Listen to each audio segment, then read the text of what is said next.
Welcome everyone to another awesome interview as a part of the Ultimate Raw Vegan Bundle interview extravaganza, promoting the bundle. Amazing stuff. 36 raw vegan resources spanning many topics on sale just until Monday at 11:59 for $49. We have an awesome guest today, Julie Teffeteller, and we're going to go into getting raw in relationships. She has a book specifically on getting raw in relationships and raw relationships, which is really amazing, and I'm excited to dive into that more with you guys. I see she's just jumped into the chat, and we'll invite her on here really quick. And just so you know, the bundle again has 36 items in there only till Monday. It's 98% off. That means the price is like $49, coming from a price of $2,300. So it's pretty ridiculous. I definitely invite you to go to profiles before that deal's gone and to enjoy all the lives, which we've enjoyed doing. So if you have any questions, you can let us know and we'll get to them. Hey, Julie, how you doing? Good morning. I'm great. How are you? Doing very good. Where exactly are you at? Is it early morning for you right now? It's 8:30. That's not early morning to me. I No. get up pretty early, but I live in Florida and it's amazing. I love it here. That's awesome. Florida's the best. Where in Florida? Tampa. Okay, nice. Yeah, I've been out there a couple times to the spot, the skate park of Tampa, and just lived in Miami a couple times for skateboarding. And I love the Florida weather and the humidity and the heat. It's also beautiful. All the good quality fruit and ocean. So fun. Yeah, I lived in Colorado before here. So I think this is going to be a really fun. There's a lag. Yeah, there is a lag. This is the first time I've had a lag on the calls. That's kind of interesting. But you're saying you moved around a bunch? Yeah, my husband's still active duty Air Force, so we hop around quite a bit. And before here, I was in Colorado, and I'm just not made for that kind of weather. Like it's too unpredictably snowy for me, and I really love being in a more tropical climate.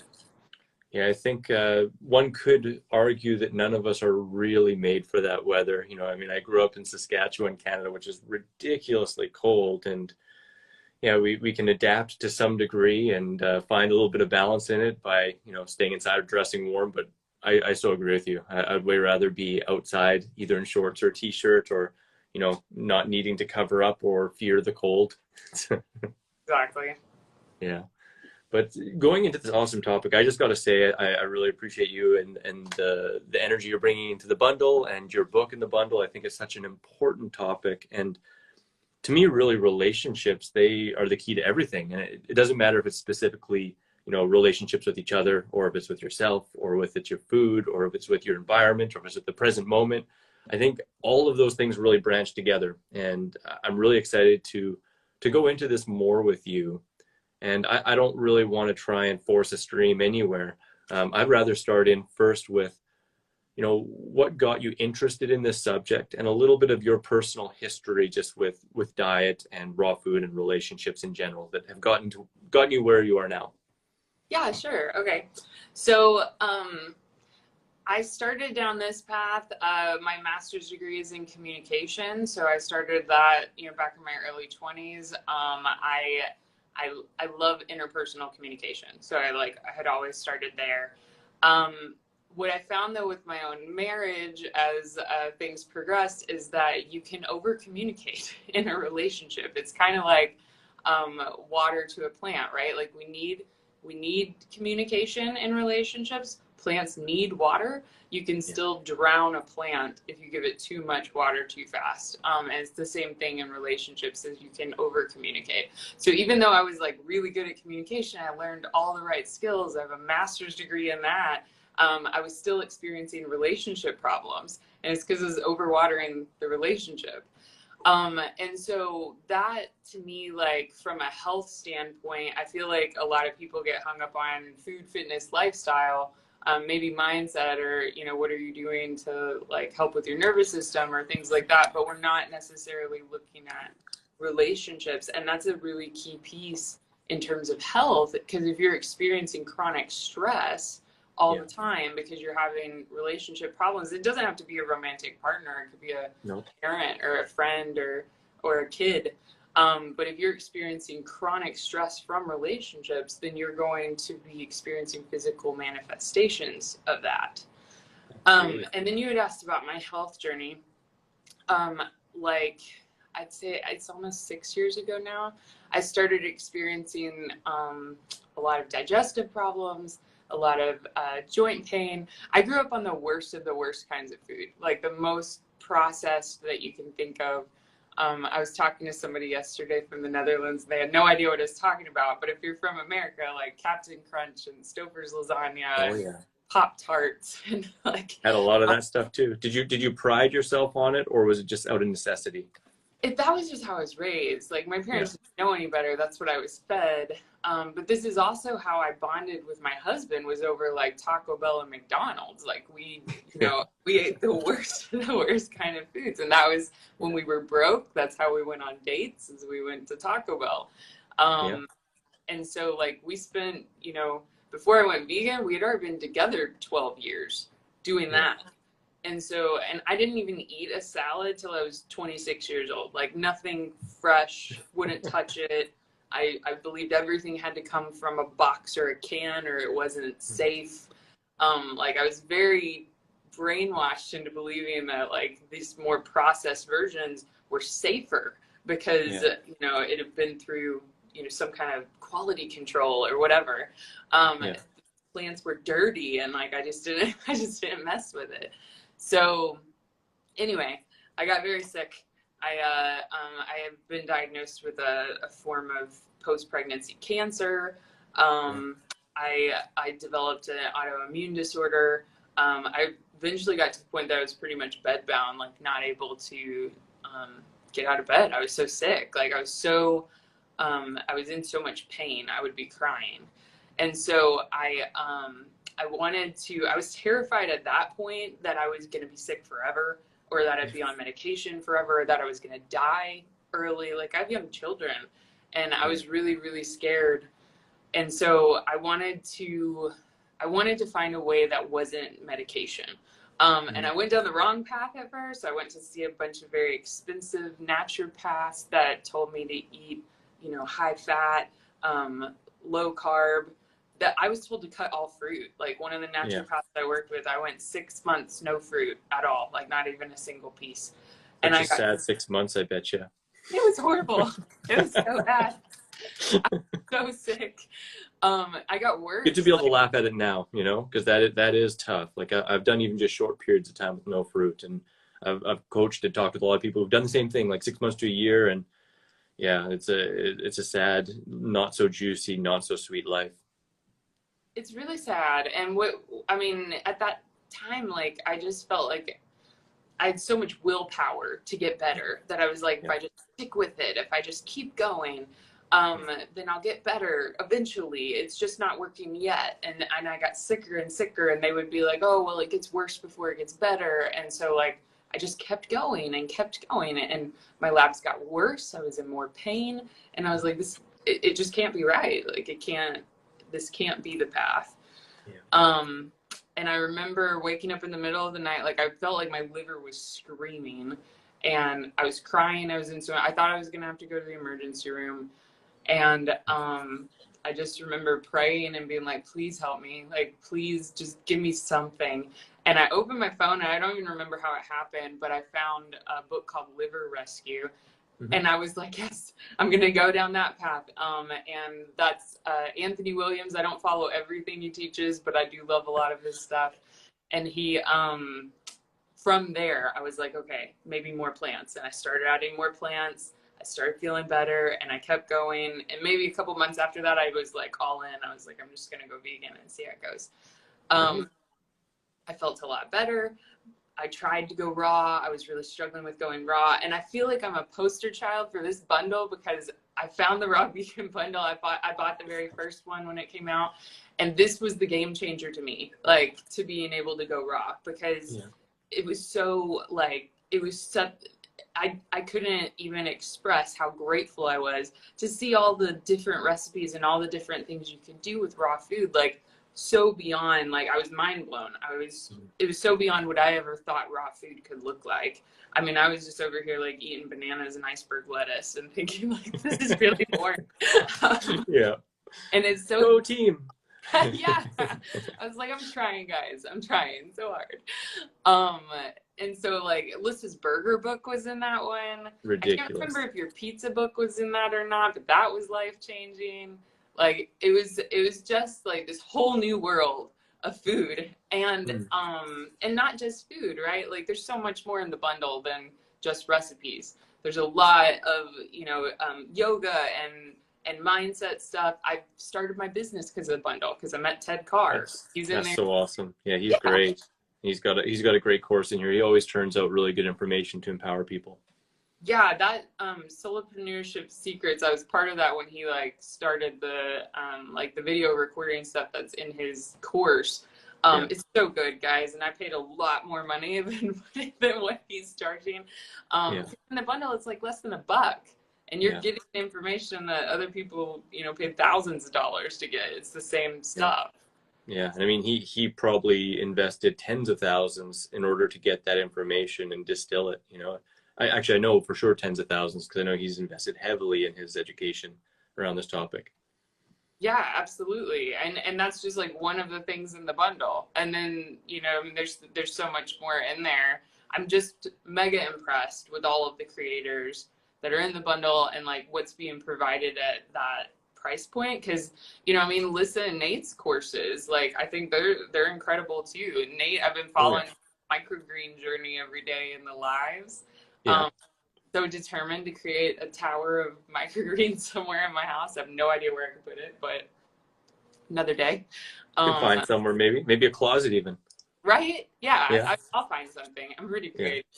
But I didn't know a lot about microgreens until I started following Nate, and that's just like a powerhouse food source. Absolutely. And speaking to just at present times, people are worried about produce availability, or maybe they live in the winter and the quality goes down in the winter, or the prices are going up. And it's like, you can't get a better deal or fresher by growing it yourself. And it is just so empowering knowing that no matter your situation, as long as you have some seeds and some water on hand, you can get some stuff growing. So, and some electricity, I guess, unless you do it outdoors, but. Yeah, I remember when the pandemic started, I was one of those people online paying like $30 for a bag of dried chickpeas or something, because I was like desperate to make sure we still had food, and I was really scared. Things were just disappearing. Everything on Amazon like skyrocketed in price. The grocery stores were like empty. Totally empty. And I remember thinking later, when I learned more about sprouting and microgreens, I was like, how valuable that would have been at the beginning of the pandemic to like have your own food source. Seeds are pretty inexpensive, and you could stockpile those pretty easily, and then you can just like grow your own food indefinitely. That would have been invaluable to know. Absolutely. And in another situation too, you can let them grow into full plants, and so it's like it can feed you in so many ways. And it just makes me think too, like when the times are really tense, that's when like prices just go crazy, like just like you said. And it's like, it's so valuable to be paying attention beforehand, or just now, like having a plan, right? And whether that means a plan for that kind of a situation, or for your health, or for your relationship, planning ahead is just such a key. Right. And even as we move away from crisis mode, it's still like empowering, like you said. I think that's a great word for it, to be able to grow your own food and see everything literally from seed to sprout to plant, and know like how it was raised and how it was talked to and how it was like blessed before before you consume it. I love watching Nate talk to his tower over there.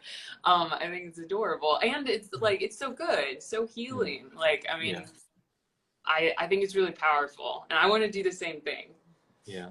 No, that's such a blessing to see and to hear too. And it just, I know I'm echoing it, but it's like that relationship you have with your food, the relationship you have with your animals and with animals and nature, it is far reaching, right? Like those things leave a reverberation on yourself and on everything that you come into contact with, right? It's just like, And I just want to say too, you know, your addition to the bundle, I just think is so dang important. And this bundle, even more than any other ones, I think is so well-rounded, and with the courses, you know, can really help people just jumpstart, or no matter where they are, like find more depth in terms of the lifestyle and a holistic kind of perspective. Because it really takes everything, right? Like, you know, like you said in the beginning, if you could be eating the best diet in the world, but if you're left craving connection, you know, if you don't feel understood, if you feel isolated and alone, you're not going to be thriving at your highest potential. No. No, and you know, and again, that like the stress and the depression that can come with that from that lack of connection, that's probably the most inflammatory thing we can consume. You know, I was so focused during my own healing journey, which, by the way, I don't think I finished that, like closed the loop on that. My autoimmune disease is in remission. My labs have normalized. My rheumatologist fired me. Like, I mean, she was like, Julie, don't come back here. And so I check in like once a year just to keep tabs on things, I guess. But I feel great. And I think that's another thing too, is that people can lose, I did anyway, you can lose track of the progress when you're looking for the change. Like I felt better before my labs normalized. I felt fantastic, like probably 6 to 8 months before my labs started to show that I felt better. And I was so focused on that change, that like end result, like I just want to see, I want proof that I'm healed, instead of recognizing like all of these symptoms are gone, Julie. Like, I mean, you are healing, like you feel better. That's the important part of this, right? Like, you know, 100 years ago, we wouldn't have even had those metrics. No. And we would have just gone off of how you feel. It's so important. So anyway, with the relationship piece, when I did go vegan, my husband, you know, again, like we bonded over McDonald's and Taco Bell. He wasn't exactly thrilled with this idea that he followed me with paleo, he followed me with keto, and then once I went towards a plant-based approach, he was like, okay.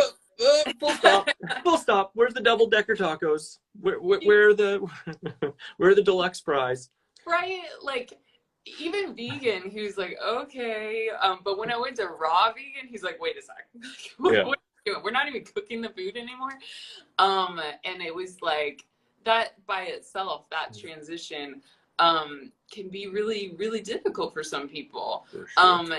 And also, like, even if you find somebody who might be supportive of you, trying to navigate the difficulties of like, we raise children together, what's that look like?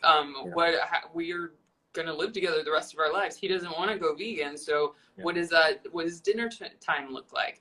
How do you deal with, you know, like if you are vegan, and I went vegan for health reasons, I stay vegan for health reasons and for the animals. Like I've learned so much about just like the ethical choice of veganism.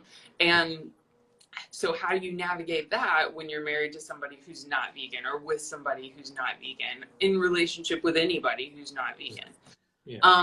And what I found in this community, while I feel very loved and supported in the vegan community, I feel like we're so good about loving and supporting each other. I have found, and I'm not saying it's any of you guys, but I have found a lot of vegans who are not very compassionate towards non-vegans. Like, oh, for sure. Absolutely. I feel very, very much the same. And in the definition of veganism, I like to include each other, you know, like compassion towards self, animals, and each other, you know. I think it's a huge important piece, no matter what their diet, no matter what their choices are. Right. And that's like central to what I teach, is compassion, is like, how do we practice compassion? How do we create compassion in our connection with others? Because like, you know, the more that we push people, the more that we're like, but if you did this, it's better for your health, it's better for the animals, it's better for the environment, it's better for blah, blah, blah, blah, blah. And we push and we push and we push our own agenda. We push people away. Like that's what happens with that type of push behavior. And I don't want to push anyone away from this lifestyle, right? Like I don't want to be the reason that they're not inspired to do this. I want to be the inspiration, like the exact opposite. So that's what Raw Relationships is all about. That the ebook that I put in the bundle actually links up to a course, and I go through through a pretty comprehensive training on how to be inspiring without being pushy, on how to navigate relationships with people who aren't vegan, because that can be a touchy subject for some. And if you're like me and you went vegan later in the game, and you've already been in a relationship for over a decade, I'm not going to be like, okay, well, you're not vegan, I'm out. Yeah, peace. Yeah. we built a life together. We have kids together. And what I've found over the years is that, like, you can be inspiring to someone else to the degree that, like, my husband eats way more plants than he ever has in his whole life. He eats completely vegan breakfast and lunches. Most of his dinners are vegan because he just, for sheer convenience, right? Like, I make the meals, so like I don't cook meat.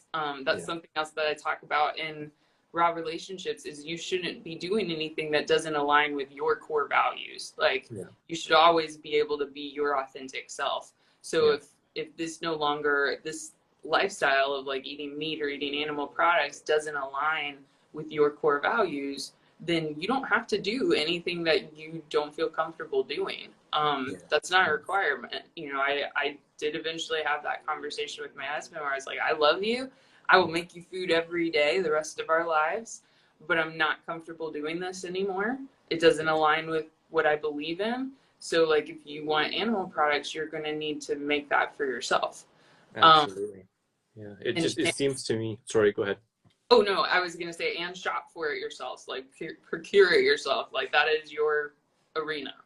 Yeah. Having that safety to put up boundaries and to be able to clearly communicate what is real in you and what you aren't willing to cross. I think it's just such an important thing in relationships, because if you have fear there, then, you're not being understood, and you're not really even hearing yourself and respecting yourself. Yeah, exactly. And, that is, again, going to lead towards, because you not being your authentic self, like anyone in relationships not being an authentic version of themselves, that's going to lead to bitterness. That's going to lead to resentment. That's going to lead to disconnection. And so, like, we always want to show up as the most authentic version of us, because that's the healthiest thing that we can do for ourselves and for our partner and for our relationship, because the relationship is just an extension of the two people in it. It's just a capsule for the two individuals inside of it. So I think that it's like really, really important that we're showing up as an authentic version of ourselves. Otherwise, we're doing ourselves a disservice. We're creating that bitterness and resentment, self-loathing, probably, if you're engaging in a behavior that you really don't believe in. And in the end, it's like detrimental to everyone involved. Like, it's not helping. You think you're helping, but you're actually self-sabotaging. Yeah. It's such an amazing thing how our ability to respect ourselves leads to being more respected by others. Like, if we are always allowing others to walk on us and to not really honor our truth or our true self, then what does that reflect, right? I've been in that situation in my past where I said yes to things I didn't want to, and it led to basically being disrespected more and more, to the point where I had to either figure that out and repair it or exit the situation. But it can be really, really trying when you're in a state where you feel that fear, when you feel like if you say something that, maybe the relationship dynamic will change, or maybe you'll lose something, right? What would you recommend to somebody who is trying to really assert themselves and become more clear with what they need to be healthy and vibrant and thrive and just to feel safe and okay, but they're afraid? I think that dynamic, that like people pleasing dynamic, really often comes from a different point in your life where you felt like you needed to please someone else. Most often this comes from childhood and having a parent who's very demanding, or very, or even not demanding, like maybe they're completely avoidant or emotionally detached and distant, but we try our best as children to please them because we're trying, we're searching for that love, we're searching for that validation and that connection with our caregiver. And in doing so, whether, even if they are involved, but they're very like demanding or controlling, or they expect these certain behaviors, then we alter our authentic self in order to please that person, in order to create stability in these connections. And so that's normally learned very young, that like pleasing type of behavior. And then we bring that later into our later relationships. This is an attachment issue. It's how we attach to our caregivers, and then how we attach to the people that we're in romantic partnerships with.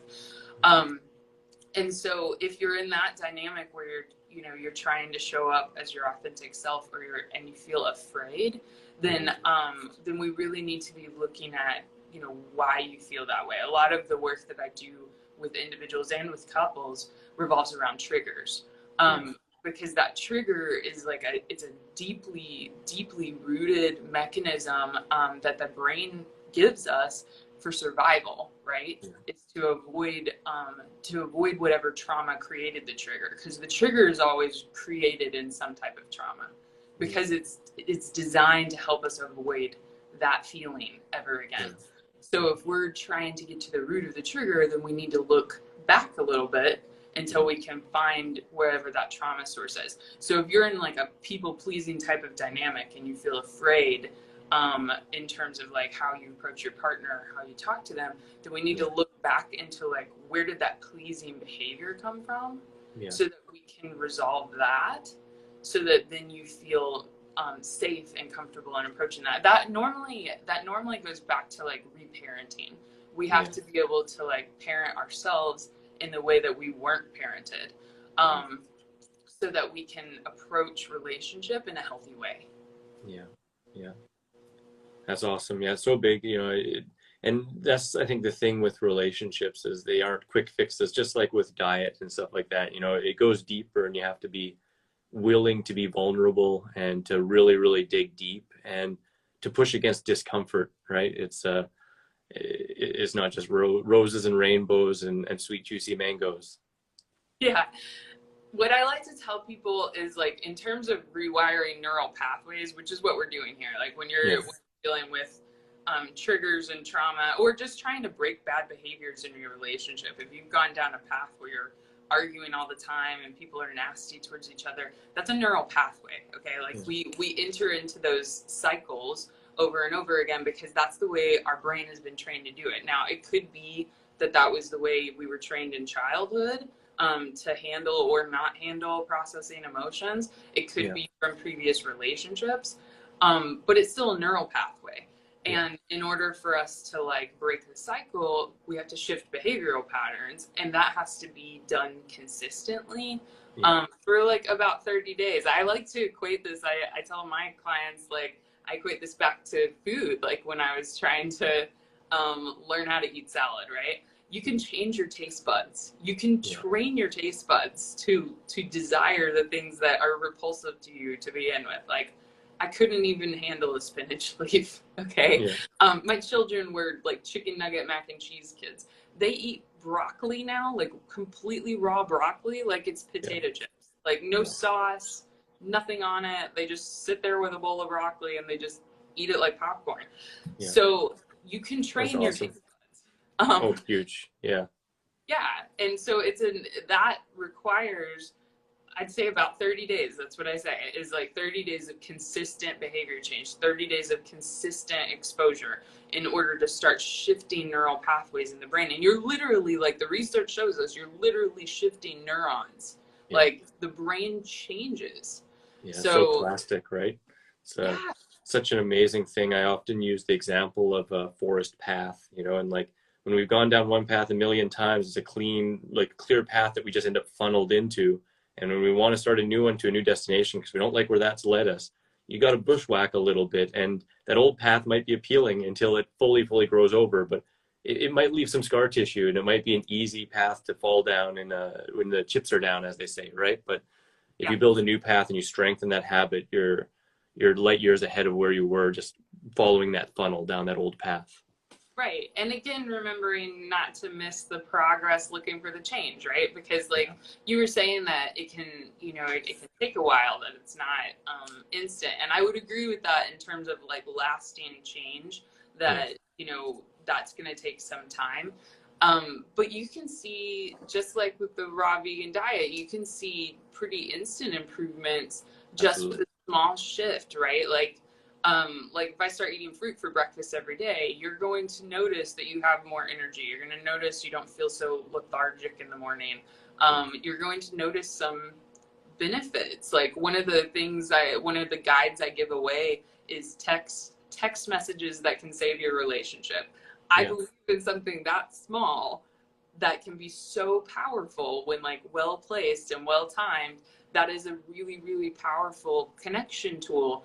Obviously I think face-to-face is better, but like, you know, even something as small as a text message for people who are really struggling can be very powerful. You can see instant improvements with very little things, but in terms of creating lasting change, that's going to take a little bit of time. Can you give an example of a text message, kind of like how would that work in a relationship or in another situation? Yeah, sure. Yeah, so in the text message guide that I was talking about, I call it 5 text messages that can save your relationship. And I give you 5 different types of text messages, and then I give like a whole bunch of different examples of exactly what that would sound like. So as an example, one of the text messages would be what I call the appreciation text, okay? And if you're in a really struggling relationship, you're at odds all the time, appreciation and gratitude is something that just falls by the wayside. But appreciation and gratitude is also something that's very disarming when you're in this like constant heat, or maybe like there's a lot of tension between you and your partner. Being able to express gratitude, even something super duper small, is very, very powerful, right? So like if you text your partner and you're like, hey, I noticed that you took the trash out, thanks so much, I really appreciated that, saved me a lot of time. Something that small is showing that you notice, is showing that you're thoughtful, is showing that you care. And I talk to a lot of partners that are like, he doesn't do anything like that, there's nothing like that here, there's nothing to be grateful for. And in that case, I challenge them to like look at the negatives, find any negative, and tell me how you can turn that into a positive. Like it's a practice exercise on like, how can you flip the script? How can you change your story, right? Let's say that they're really lazy and all they do is just lay around on the couch all day. How can we turn that into a positive? Because to me, what that says is they know how to relax. There are some people who do not know how to relax. I know some people like that. Yeah, like I used to be one of them. Like I'm like a hyperdrive type of like, let's get it done type of person. I don't chill very easily, or I didn't used to. And that's something that takes intentional effort on my part to like chill out.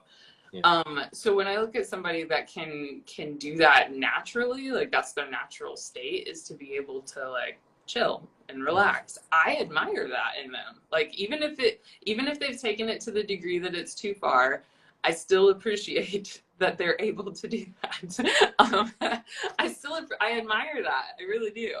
So I'm a master relaxer. That's awesome. I think that is a strength. Okay.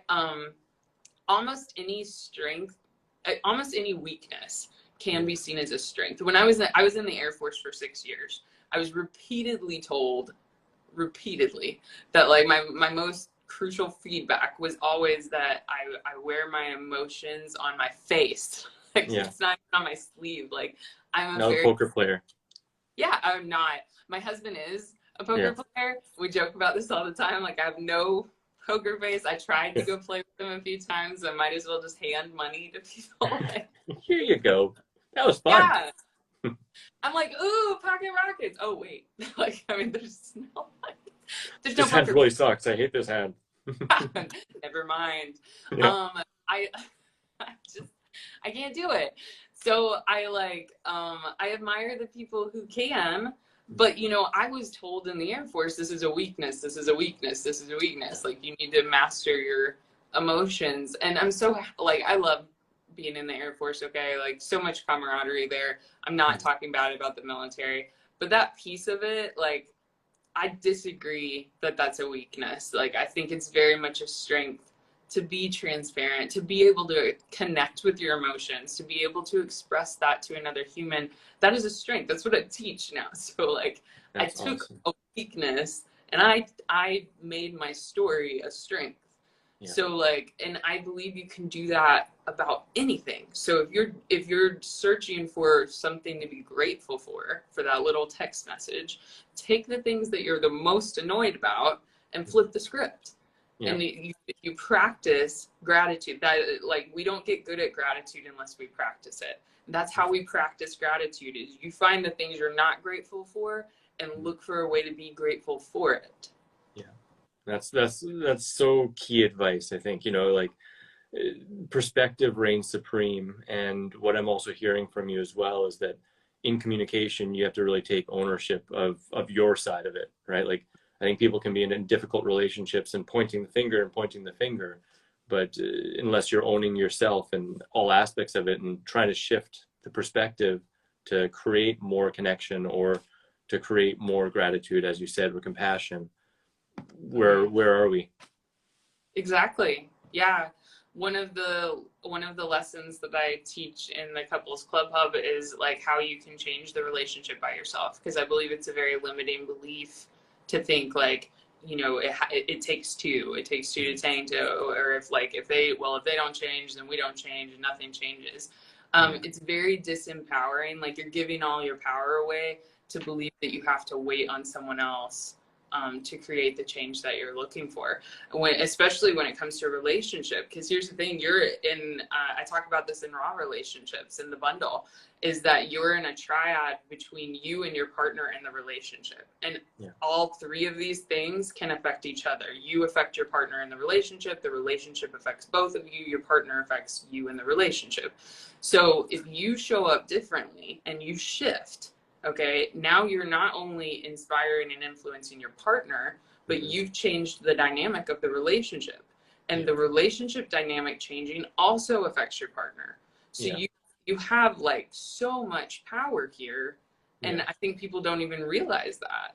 Oh yeah, that can just change the entire dynamic, leading to the partner being like, "Hey, wait a second, like, what just happened here? Like, who are you?" Like, but in a respectful way, even if it's like I think it is kind of intrinsic when somebody really starts to come into themselves more authentically and, is more transparent with who they are, what they want, and aren't seeking that outside validation or approval necessarily, that there is a form of respect for that, even though it can come from fear sometimes, because I think sometimes when dynamics change, it can lead to a questioning identity or questioning one's role in a relationship, right?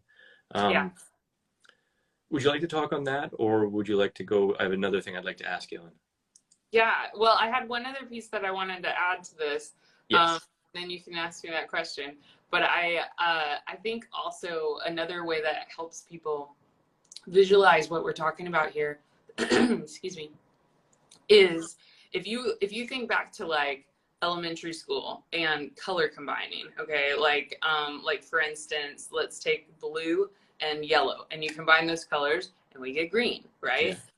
If you change one of those colors, like let's say the yellow now shows up as red, and we combine blue and red, that's going to make purple, right? Like, it's not, you cannot stay the same. The relationship can't stay the same if somebody in it shifts.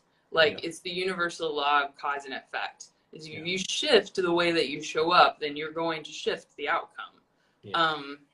The way it works, which is a positive thing for us, right? Absolutely. And I mean, then that comes even into just your relationship with the moment and with change and being free to change, because I think that can probably cause a lot of relationship issues too, just thinking like, this is how we were and it has to stay that way, and that was me happy then, so it's got to be like that now, right? Which a rejection of the present is going to cause misery in so many ways. Yeah, and I mean, the only constant in life is change. The only thing that like we can be sure of is change. People that are like, oh well, they're always set in their ways. They've been that way for decades. They probably like ingrained further into the beliefs, but I guarantee they changed because you know we we are all a collection of our lifetime experiences. All of us are, and as we experience new things, you move locations, you have children, you go on a life altering vacation, you change your diet, whatever, like all of these things change us as humans. That's guaranteed. So, like, it absolutely is possible for people to change. But they're not going to change by you showing up telling them everything they're doing wrong. That's going to make them like much more defensive and like entrenched on, the way that they're behaving. So what I like to tell people is we want to inspire change, not require change. Yeah, that's great. That's the difference in the approach. It's going to be way more effective because the other thing is, like we were talking about, that people pleasing dynamic. We can demand that our partner does something, differently. We can demand that, and they might do it, right, to please us and to avoid relationship problems and to avoid arguing with you. They might do it, but that's not lasting change. Okay. No.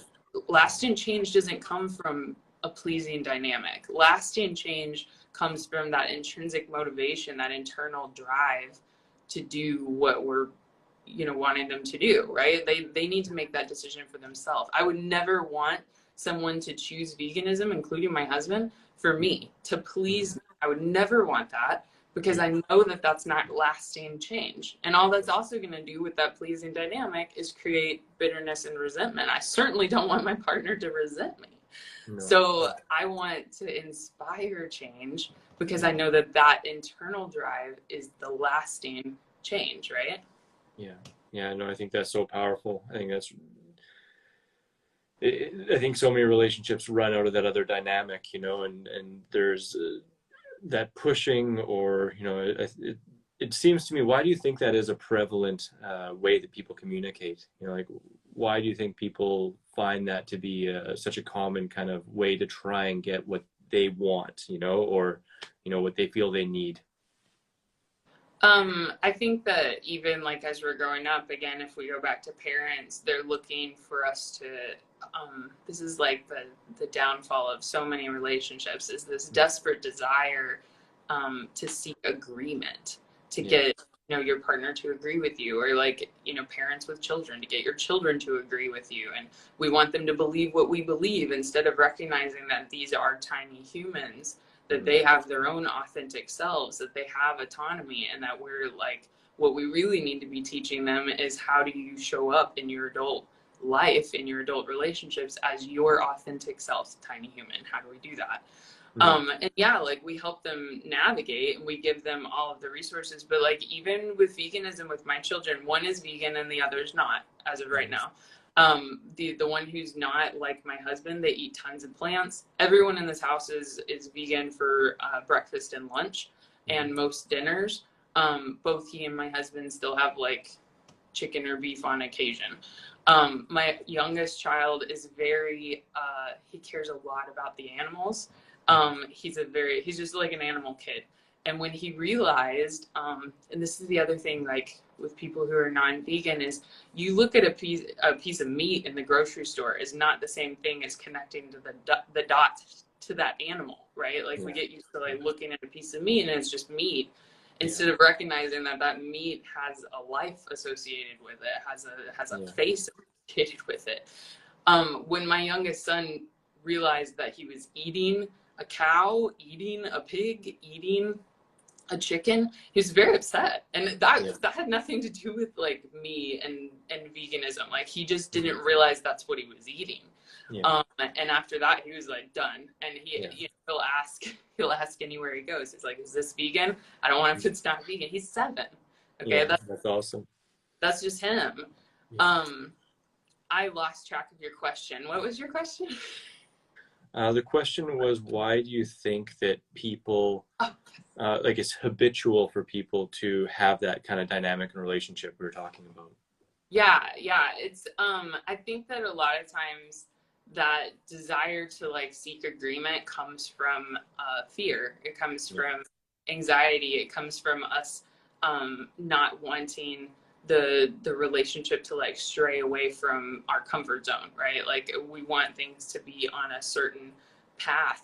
And like I was saying, like the downfall of a lot of relationships is this need for agreement, when what we really need to be looking for is acceptance and Mm. validation. Like Mhm. how do we accept another human exactly where they're at? How do we validate each other? There are people in relationships with partners who have, you know, they're a different political point of view. They have different parenting styles. There's people in relationships who are completely different religions. I mean, that's Yeah. very central to like who they are, and they Yeah. still make relationship work.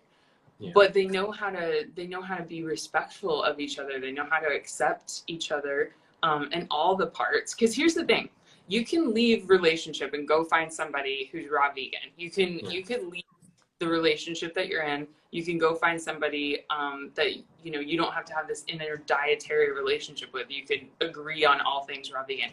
I guarantee, absolutely guarantee, there will be something else. You will hit a Absolutely. different. You will Yeah. disagree about something else because you are not carbon copies of each other. You Yeah. have not the same collection of lifetime experiences. Yeah. And so you're eventually going to hit a wall where you disagree about a topic. Or let's say you do agree, and then 5 years from now, they shift and Yeah. they no longer want to be, you know, raw vegan, or they don't want to be a Democrat anymore, or whatever, like whatever the thing is that you connected Yes. on has now shifted. Then what do we do? Get a divorce? Like every Yeah. time? Yeah. That's not fostering healthy relationship, even with self, right? Because I think if you're only looking for someone who's identical to you, you know, I mean, from what I've seen, it seems that that actually ends up bringing up its own host of problems and strong mirrors to self, which can be challenging in a different way. Yeah, absolutely. I think that if we there's a reason the divorce rate's as high as it is, right? Like I mean, Yes. even for first time marriages, it's past 50% at this point. Second time, it's like in the 60s. Third, fourth, fifth, like you're jumping up to 80% Yeah. on the divorce rate. It's very high. And unfortunately, we've like bred this culture of like, well, if you're dissatisfied, just leave. If you're Yeah. dissatisfied, move on, instead of normalizing like learning healthy relationship skills. Nobody teaches this stuff. Like Yeah. Jeez. I do. I teach Yeah. this. Yeah. I try to. I try to. But like in school is what I mean. Like we go Yeah, through for sure. school, they like teach you how to approach healthy relationships. Yeah. They don't teach you how to approach food in a healthy way either. Like this isn't what gets taught to our children unless we're teaching it to them. So, so I think that like we end up in this, especially in our culture where we have that like instant gratification need. It's like, okay, if you're not meeting my needs right now and I'm dissatisfied with what's going on, then we're just going to break up and I'm going to go find somebody else that can meet those needs. Yeah. Which is always temporary because you're going to encounter conflict in every relationship. Yeah. Yeah. So I'd love to ask, how important do you think it is? Because obviously there's going to be some things you disagree on that require some vulnerable conversations and, you know, need to come to a head to some degree in order to find balance in those things that can be challenging, right? That are really important to us. But beyond that, how important do you think it is to really focus on similarities? Because, you know, like you said, you can be in any relationship and there's going to be things that you butt heads about, but there's going to be abundant similarities.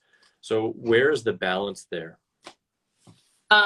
There's two things you said there that I want to touch on. One is that those vulnerable conversations you're talking about, like when we communicate with someone else, if you're in a relationship and you're dealing with problems, then you know if you're arguing over something all the time, or maybe there's a rift, maybe the intimacy's like dying down, whatever the issue is. I always, this is like central to what I teach. I always recommend repairing connection before communication. And the main reason there is that communication is not effective if we're disconnected. Okay, our partner's not listening to us if they don't care about what we have to say because they're already like fed up. It's in one ear, out the other. Like, connection creates effective communication. And the more effective we are at communicating, it strengthens connection. But that's the reason it has to start with connection first.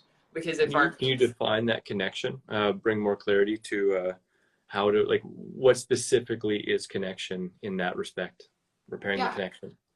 So it's creating positive emotions and positive experiences. So like the positive emotions can be something like gratitude, like what I was talking about. To feel appreciation from another human is connecting, right? There's so many ways to connect. All right. I teach like 20 different ways to do this in Club Hub, and that's not, I mean, that's 20 of hundreds. Because people connect in different ways. All right. You may have heard of like the 5 love languages. Like people have different languages. I like the book. I think that it's very limiting. There's way more than 5. And I also think we like boxes, people, right? Yeah, right. There's no tied up in a bow. There's so many more ways to love on someone. And I think that people get lost in the like, oh, well, that won't matter to him because his love language is physical touch, not words of affirmation. So he doesn't need to hear I love you. He just wants to have sex all the time. Like that's such a limiting belief. We need to be loved on. Like, I want to be loved on in all the ways. Okay. I want you to give me gifts. I want you to tell me you love me. I want you to touch me. I want us to spend quality time together. I want all of the things. I guess, I want all of the things. So I think that like in terms of building connection, that's a great thing for us because there's so many ways to connect. So it's how are we bringing positive energy to the relationship? How are we showing up with kindness? Because like if I come to the relationship and I'm like, for instance, with veganism, if I came to the table every night, when we have vegan meals, we do fist bumps and we're like, we're saving the animals. Our kids love that. If I showed up when they eat meat and I'm like, you're killing the animals. And I'm like, and I'm bringing that kind of like negative energy to our dinner table, that's creating disconnection. It's creating division. So it's like, how are we showing up with positive energy in the relationship to how, like, what are you doing to make your partner feel that? Like, are they feeling positive energy by what you're doing and saying, or are they feeling negative energy by what you're doing and saying? That's really like when it comes down to connecting, we want to be creating that positive energy in our partner, in our relationship, in the dynamic between us. If you're not at a point that you feel love and that you feel appreciation and that you feel the softness and kindness, then that's when I lean on positive experiences. So that could be something like a date night that's hard for some people to get to if you don't have babysitters or whatever. It could be watching a funny movie together. Okay, if you watch a comedy together and you're laughing, you're going to be boosting your endorphins. You're going to have all these positive hormones going on, serotonin and oxytocin and dopamine and like all of the positive things. And just by association, your relationship is benefiting from that because you're experiencing it together. Okay, so that positive experience is going to boost likability in the relationship. It's going to boost connection. And so just experiencing positive things like taking a walk together or something like that, getting out in the sunshine together. These things are intro points for connection for hurting couples, is boosting positive experiences. Then you work towards boosting the positive emotions. Then we can work on communication. But it's really important that you're working on connection first. That's awesome. Yeah, it makes a lot of sense. So where do you think that other aspect of focus, where you're putting focus on, comes into play there, and where's that balance? Because, you know, as I kind of mentioned, like there could be, you could be in a relationship where some things are sticking out like a sore thumb, and that can be like your heightened focus, and that's all you're thinking about in the relationship. At what point does it become apparent that, you know, maybe shifting perspective can be a beneficial part of healing the relationship as well? Yeah, I think that, you know, it's kind of like the phrase goes where like, what's the definition of insanity? If we're trying the same thing over and over and not getting different results, right? If you're so focused, for instance, on physical intimacy, because the physical intimacy in your relationship's suffering and you just want to like harp on your partner for, you know, she never wants it, she never initiates, she's not doing anything. You know, the intimacy's died out of the relationship and she doesn't care anymore. Physical intimacy and emotional intimacy are directly correlated, okay? Like, it's, if you affect one, you affect the other. If the emotional intimacy is off, the physical probably is too. If the physical intimacy is off, the emotional intimacy is suffering. And people can get in this, like, this is just one example, but what typically happens with any problem, like pick something other than intimacy, throw it in there, is that the couples are on like polar opposite sides of this issue, right? And it turns into like, well, if he would do more romantic things for me, then I'd be more inclined to be more physical with him. And he's like, well, I'd be more inclined to be romantic if she'd be more physical with me. Yeah. And so like, we just end up in this cycle of like, and in relationships, you're either like in a downward spiral or you're in an upward spiral, right? Like, I want to be moving in this direction. So like, when you get stuck in that dynamic of I'm waiting on him to change, this is kind of what we were talking about earlier with like, you're giving your power away. Like, you're disempowering yourself because you're waiting on someone else to create the change that you're looking for. I didn't do the work that I did in my relationship, and I was on the brink of divorce almost a decade ago. Like, I mean, we were really suffering. And if we weren't so stubborn, we probably would have been divorced. But like, I didn't do the work that I did for my husband or for our marriage. I did it for me. Like, I said, you know what, like, I'm tired of this. I'm losing my own like peace in life, and I'm losing my own, you know, balance and just being happy, right? Like, we're all responsible for our own happiness. That's something else that like, when I work with people, you know, there's this expectation that like, oh, well, he's supposed to make me happy. She doesn't make me happy anymore. Well, it's not her job to make you happy. It's your job to make you happy. Big responsibility. Yeah. Like, people don't even know what makes them happy anymore. It's like, I ask them, like, what do you do for fun? And they're like, fun? What is this fun? What is this? You should know for me. Yeah, like, that's what I hired you for. Like, you tell me, what is my fun? That is as unique as a fingerprint, right? Like,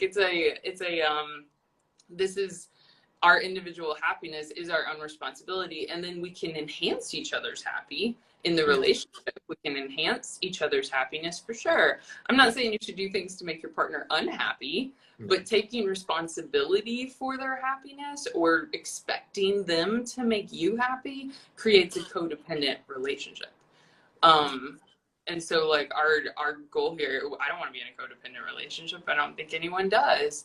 And so that's why it matters so much for us to shift for ourselves so that we can like make ourselves happy and be that authentic version of ourselves.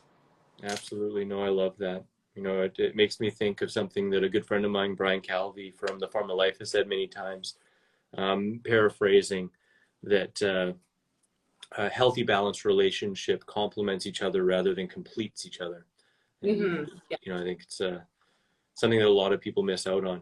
Now, what I'd love to ask you, because earlier on you were mentioning that you've been in a relationship to the extent where you felt like your communication was too much for your partner, you know, like, so how do different kind of communication dynamics and different kind of like, I know we just kind of talked about love languages, right? But we'll touched on it, but like, how do different types of communication types and, you know, needs around that, like how can we better understand our partner and the different types of communication and needs around that? Like, how can we find that balance?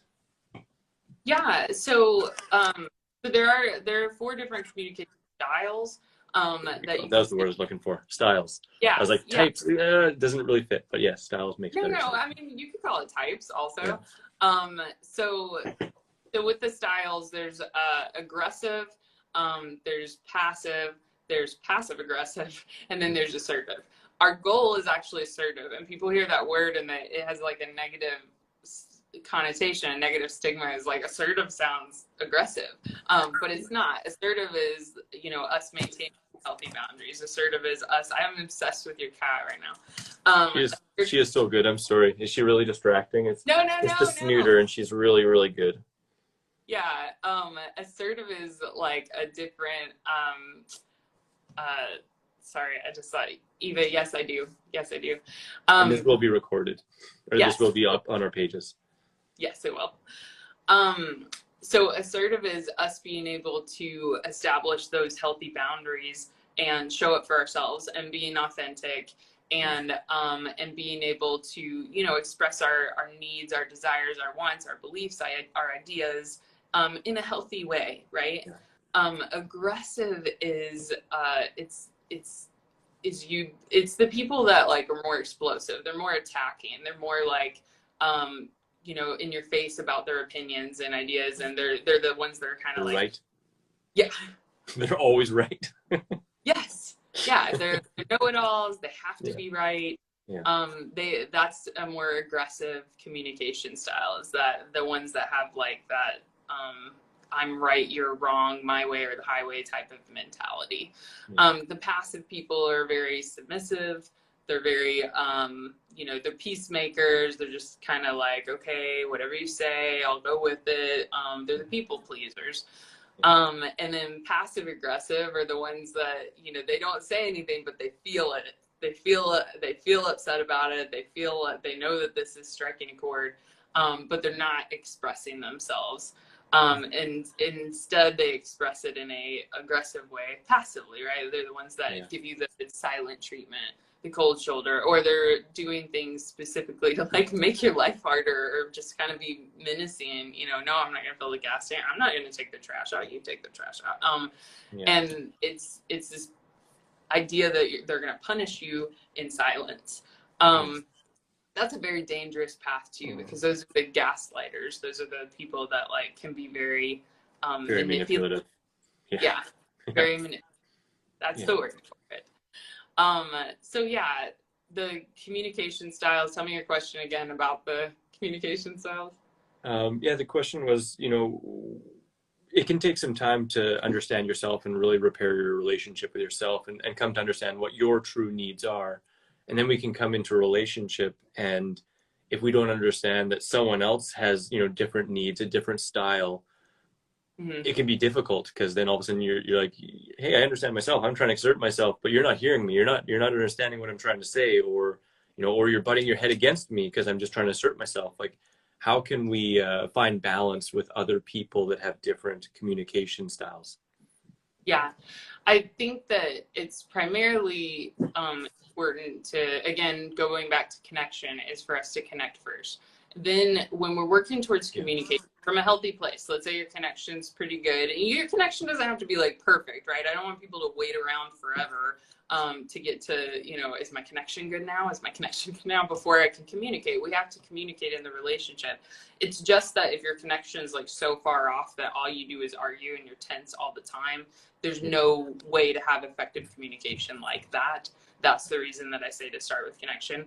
But if if your connection's in a pretty good place, you're enjoying each other, you're having fun conversations, you're going on date nights, like you just still tend to squabble and you bicker, and we need to like address maybe the communication in the relationship.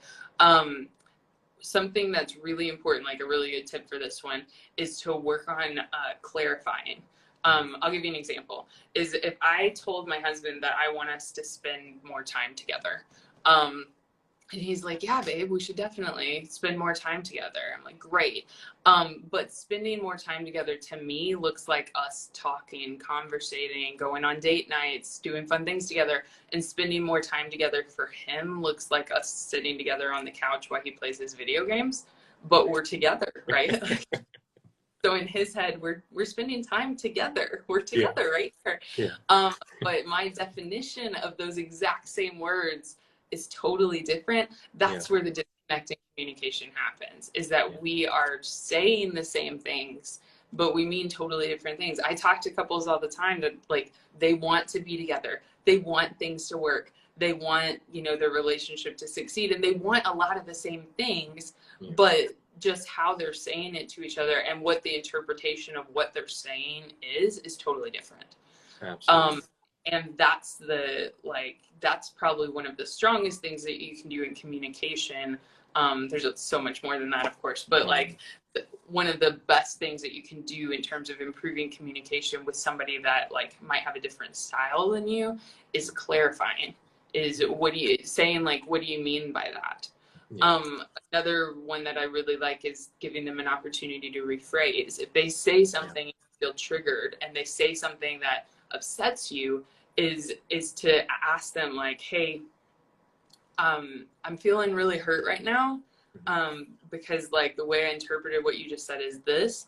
Can you try to rephrase it differently, or is that what you meant by it? Because then if I ask what they mean by it, I'm clarifying it, right? Yeah. But I also sometimes, like, I just sum it up and I'll look at my husband and I'm like, can you rephrase that? Because then he gets the opportunity, like I'm giving him this. Sorry, I was just thinking in my head of what he looks like when I say that, because he knows. He's like, wait a second, like, what did I just say?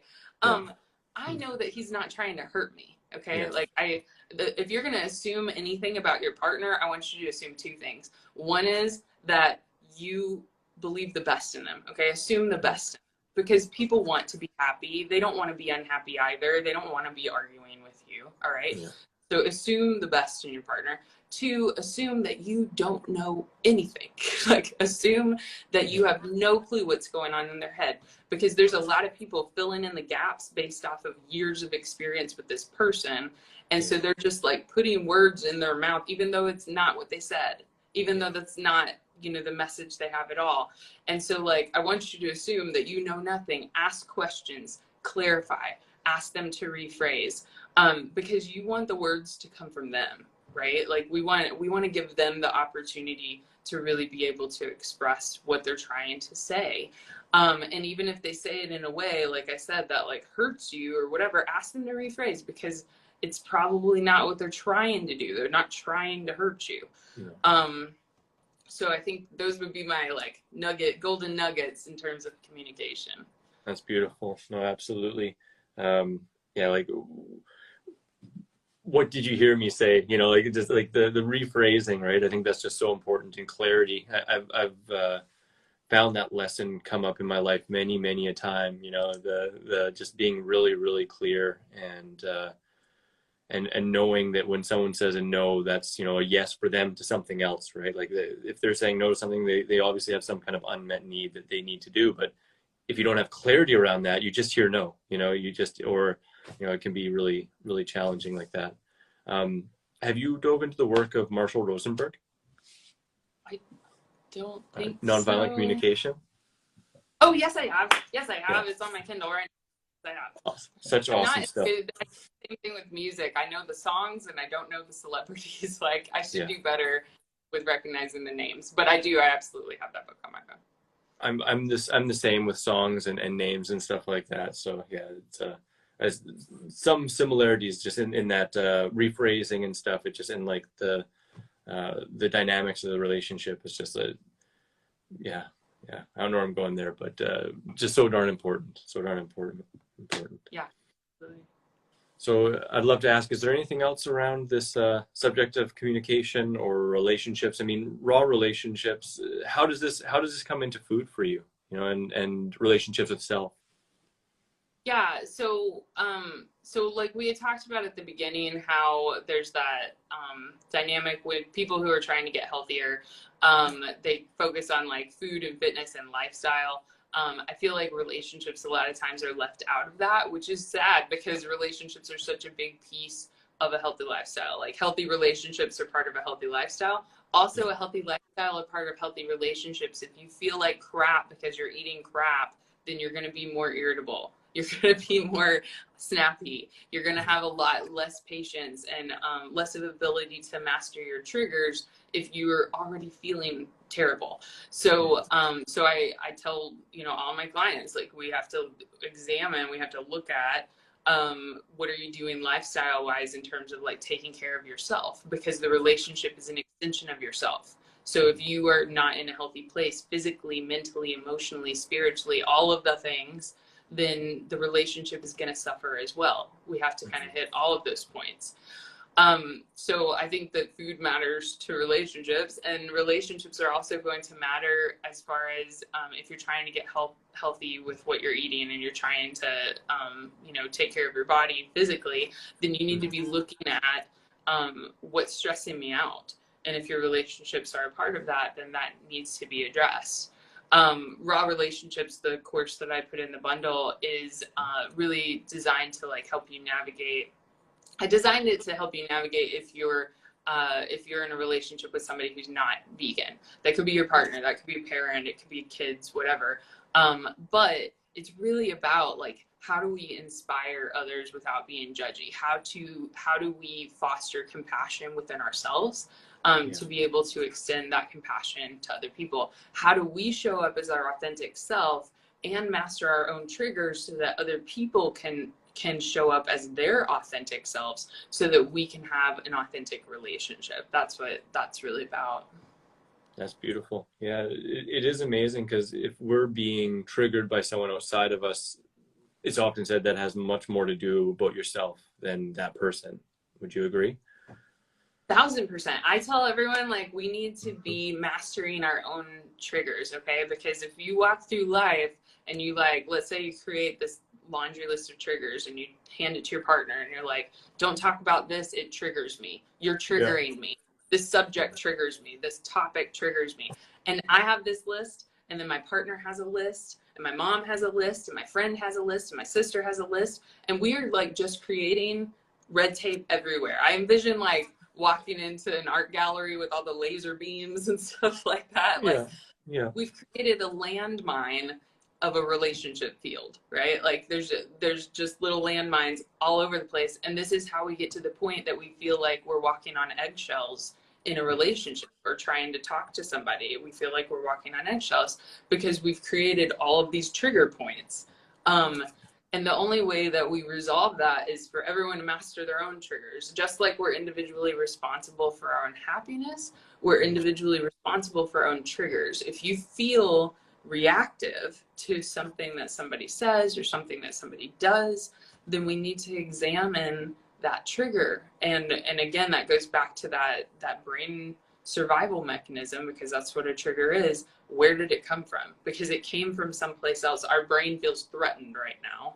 And we need, in order to process that, we have to look back to the trauma, process those original emotions that might involve some reparenting, whatever.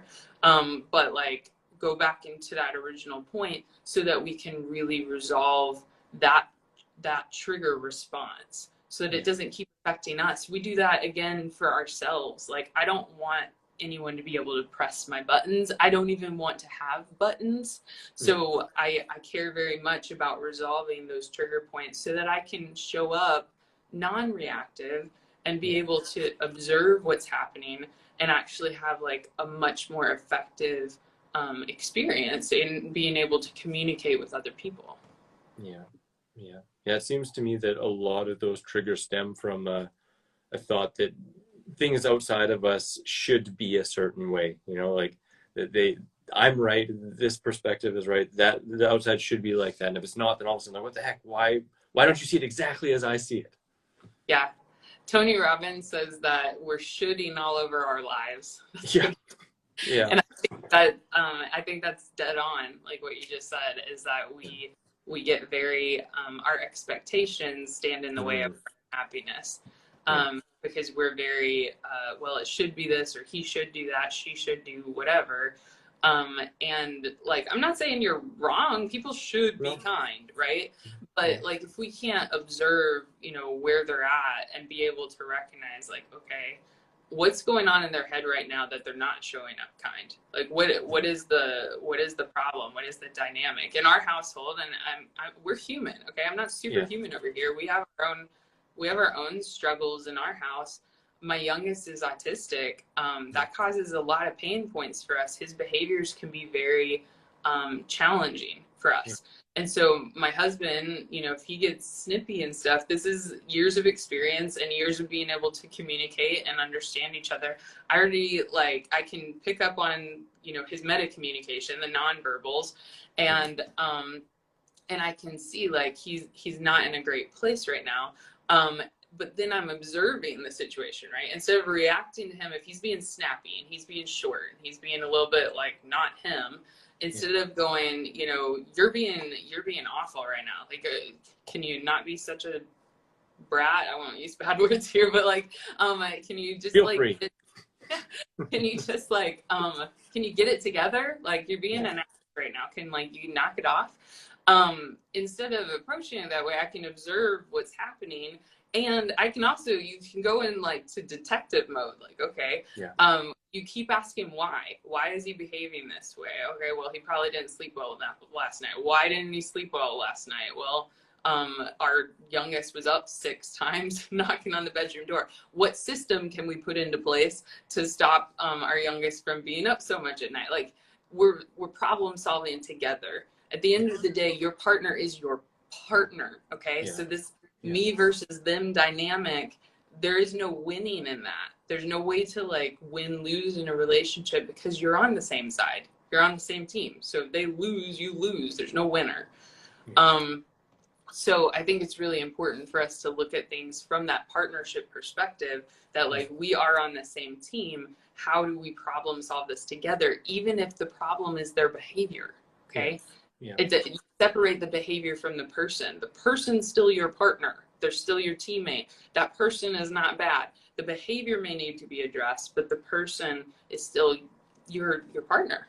Yeah, absolutely. No, absolutely. I think so much of this all stems from unmet needs, you know, and not knowing how to meet those needs in a cohesive way in the partnership, you know, or in that moment, you know, and we have so many broken coping mechanisms and broken communication mechanisms that it's I think you got a lot of work ahead of you, which is beautiful and is a good thing. And I think we all have a lot of work ahead of ourselves, because it all comes back to ourselves, right, and healing ourselves. And I think now more than ever, because we live in, you know, cancel culture, and like you said, you know, like all around us are people not accepting others, you know, and screaming for acceptance themselves, you know, while not accepting themselves. And it's a very interesting kind of world that we're in right now. But and I agree with everything you just said. And it, like, if we're struggling with love, we're probably struggling with self-love. If we're struggling with acceptance, we're probably struggling with self-acceptance. Struggling with compassion, you're probably struggling with self-compassion. We have to be able to fill ourselves in order to extend that to someone else. So I definitely that. That's it. That's something that's helped me to become more compassionate. And it's kind of funny but to be more compassionate in regards to vegans that are angry, you know, like I have a whole talk on, are you an angry vegan? Right. And it's like, I think people come into this like angry, you know, like people are angry, and then you find something that's justified being angry about, that can just become like a tunnel of rage or a tunnel of like judgment or a tunnel of criticism. And if you can't accept that part of yourself, then you're going to be so angry at other people outside of you, right? Like that mirroring effect. And, absolutely. Having that compassion, like that's an angry person, like that can't feel good to hold that energy, right? Like it's no, and the more unhealthy relationship skills I see, when I see that, I don't see like, wow, they're a jerk. I look at that and I'm like, wow, they must have been really hurt somewhere along the way. Like there's something in their past there for them to end up the way that they are. Those behaviors are like, we're mirroring creatures, right? Like we grow up even as infants, like we're mirroring smiles in our parents. We mirror each other. That's why if you cross your legs, somebody else probably will too. If you yawn, other people yawn. It's like, this is what we do. Like we're hardwired to mirror others. So like, if somebody has super unhealthy relationship skills, that's something they were taught at some point in life. They were taught that. So it creates, for me, I have a lot of compassion for that, because I was there myself. I learned a lot of unhealthy skills. I had to navigate my way out of that. But it also, to me, like, not only were they hurt, but they're also hurting. Like they are, you know, nobody wants to be unhappy. And it's hard to watch sometimes where I'm like, if we just tweak these few things, but people have to want that for themselves. You know, you have to want to be happy. You have to want to, just like you have to want to be healthy, in order to be, you know, motivated to work out or eat the right things or whatever. You have to want to be happy in your relationship to really like learn the skills that make relationship work. Yeah. But if we don't learn it, you know, you're going to go from relationship to relationship. You can move on to another relationship, be happy for a while. You're going to end up in the same patterns because you never fix the pattern. Yeah. Yeah. No matter where you move, well, there's your shit. you carried it with you. Yep, you took it along. That's why, you know, people ask me like, well, how do you know when to leave a relationship? I say when it's not about the relationship skills. Okay. Yeah. Because intimacy is a skill, sex is a skill, communication is a skill, connection's a skill. If it's about a skill, those skills can be learned, those skills can be improved, those skills can be repaired. What I can't fix is your desire to be in the relationship, like your want to make it work. Like if you just don't want it, I can't help you with that. Like that's not a skill, that's your personal desire. Yeah, and that's something else, I guess, that's kind of separate and worth looking into, because that, I guess, could be for many unique reasons. But I think it is such an empowering thing as well, you know, to know really it does come back to you, and that ultimately, you know, through self-mastery, you're reflecting that outward, you know. And one thing that I was really impressed upon by Marshall Rosenberg was he said that he doesn't believe, and I'm not saying that I know this, I'm saying this is his belief, right? His belief is that no one has ever done anything for anyone else ever, you know, like first, like as the first priority, that everything we do is actually for ourselves, but we can trick ourselves into thinking that we're selfless and doing things for others. But in reality, even in that situation, we're doing it so that we feel good about ourselves, you know. And if we can make peace with that and recognize that it is through, you know, pleasing ourselves and, you know, finding balance within ourselves, that we create that outside of ourselves, we're going to be way more connected and way more happy. Absolutely. Yeah, absolutely. So this has been a beautiful, beautiful talk. And I think just such an important topic, which I know people are going to learn a ton more through your work, and whether it's through the work in the bundle that you've graciously gifted into the bundle for everyone, or working one-on-one with you. I think that's awesome. Is there anything else you kind of want to wrap this up with? No, I mean, I could talk about this stuff all day. I don't think I have more there. I do want to say, in regards to the bundle, if you weren't here earlier when I talked about it, this one singular purchase, like the very first bundle that came out, literally changed my life. Like this is what helped me in terms of going raw and being able to, you know, see the creators in these bundles. They're just so creative, and what they've come up with and what they offer, it's really beautiful to see. But like, it's not just the recipes, it's not just the mindset, it's not just the fitness or the relationships. Like this is a wellness bundle. It's like hitting all the points. And for me, it helped me with going raw. It helped me with inspiring my family to eat more raw food because of the creativity that's in it. You know, I'm like, look, you can still have cinnamon rolls. And they're like, oh my gosh, like we can have cinnamon rolls. So like that, and, you know, like I said, this is how I found my business, because of Ted Carr. So I do think that this is worth way more than the price associated with it. Highly, highly recommend it. And I just wanted to say thanks for having me here. I really loved this discussion. This was really awesome. Oh, me too. Absolutely. And I think, you know, whether it's relationships or whether it's, you know, improving your lifestyle, it's so rewarding that like you want to share it. Obviously, you've gained a lot from learning about relationships and having deeper connections, and that's led you to wanting to help others. And it's the same with all of us, you know, like sharing this raw food. It's amazing how transformative it is. And like you said, we all want to be happy. You know, we all want to feel connected. We all want to feel heard. And it's, I think, through choosing that for ourselves and raising ourselves up in every single way we can, you know, whether that's with our relationships, with the food, with our fitness, with our yoga, with our kitty cats, you know, all of those things, they benefit us. And by sharing that out, it just benefits everything, benefits the world and animals. So it's such a pleasure. And I want to let you know too, that I think I'm gonna have to take that as a sound bite and share that as just a little clip for by itself. Your testimony, because that's beautiful, and it's just it really opens my heart to know that too, because it is obviously a lot of work putting these bundles together, but it's a group effort and it's a community, and it's just so awesome to hear firsthand the changes it's made for your life. Yeah, and I mean, that's what I feel like all the creators in the bundle are doing, is you're helping people change lives.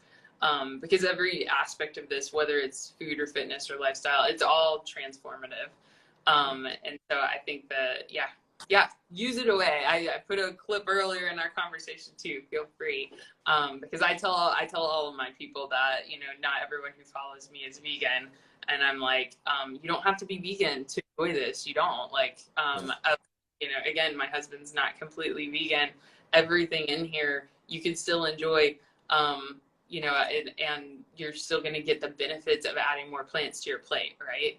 Like, even if you're just eating a vegan breakfast or a vegan lunch, you're still going to get all of those wonderful benefits for those meals.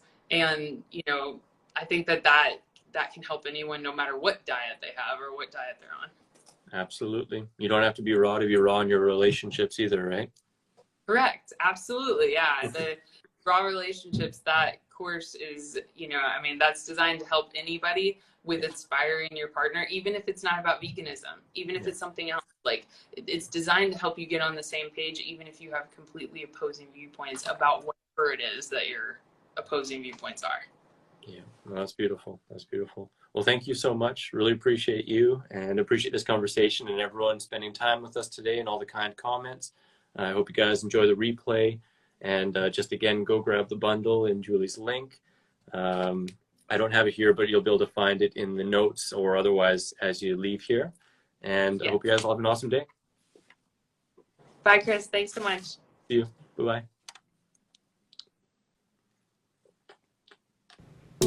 Check out the Ultimate Raw Vegan Bundle. It's only here till April 11th. Ooh, don't forget to check out my raw recipes playlist in the top left, the video just for you in the top right, subscribe for more videos in the bottom right, and get your 3 free ebooks in the bottom left. Grab your free raw recipe app, available on iPhone and Android, with over 100 free raw recipes, common fruit and vegetable calorie breakdown, frickin' raw food combining chart, shopping cart function, and so much more.